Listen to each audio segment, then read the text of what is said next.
So today I want to dig into why is cash king? Why is cash really that important? We've talked about the value of saving, the difference between saving and investing, how every person who's been successful has this foundational principle of paying yourself first, but we have not dug into why is cash so important. I will boil it down to three simple words. It is liquidity, use, and control. Liquidity, use, and control. What is liquidity? Liquidity is the ability to convert something quickly into cash for the purpose of having it being disposable or usable.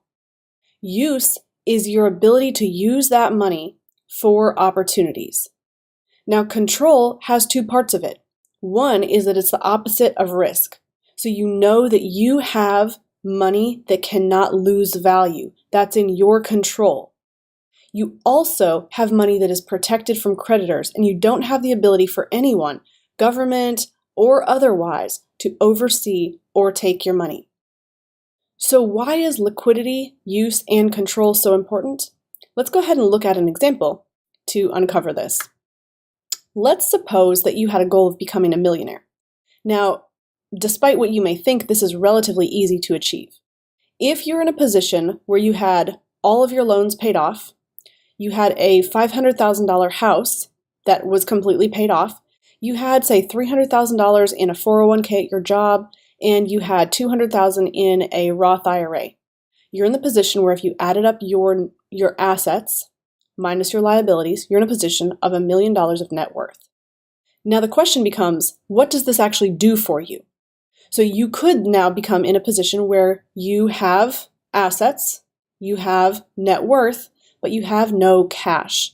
And so if you're in a position where an opportunity came across your path to buy a rental property or to buy a business, you would say, well, now how am I going to access my net worth in order to pay for that? So you can look at, well, maybe we can take equity out of the house. You're going to have to qualify for that and refinance. Maybe you can have an in-service withdrawal of your 401k at your employment. Maybe not.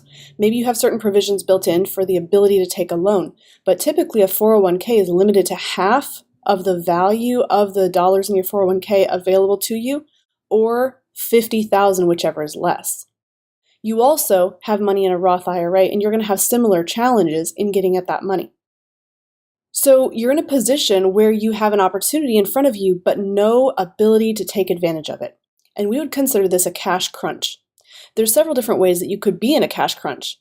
Another could be an emergency situation arising that becomes expensive that you need to pay for.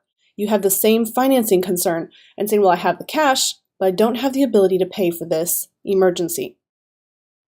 We've also seen the cash crunch in a position of a real estate investor saying they have a property to invest in that would be profitable for them, but they don't have cash for the down payment. Or I'm sure you've seen this as well in a position of contractors. They have a job that's profitable they want to take, but they don't have the cash available to handle the payroll and the purchasing of supplies in the meantime until they get paid the revenue. So we want to look at the ability to say we have cash, not just having assets that may or may not pay out at some point, or we have the ability to maybe get to cash if we go through a bunch of hoops. Let's look at the cash flow game created by Robert Kiyosaki. When you play this game, there's something very critical that you'll see. You really want to have cash flowing assets. In the game, this is going to be very true to real life. This is going to be things like businesses and real estate that produce cash flow on a month-to-month basis. Now, there's another position you can find yourself in that maybe you've just sold an asset. You've sold some stocks, or you've sold a rental property, or you've sold a business, and you have a pile of cash.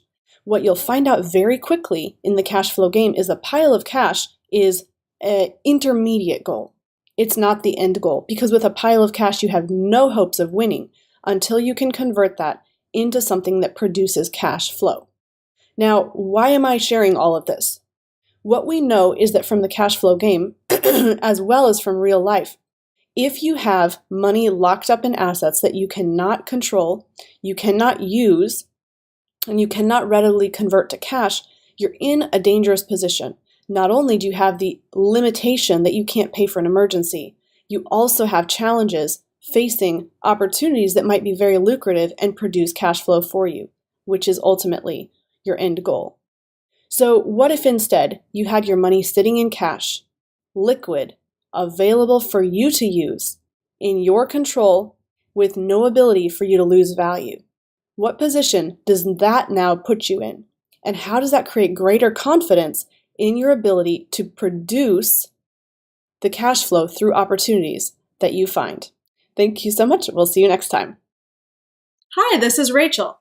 I hope you enjoyed this episode of Money Secrets. If you did, like this video, subscribe to our channel, and leave a comment below. I would like to invite you to get your free cash flow generator to help you start keeping more of your money. Come on over to marshallsinsurance.com/cashflowgenerator to sign up.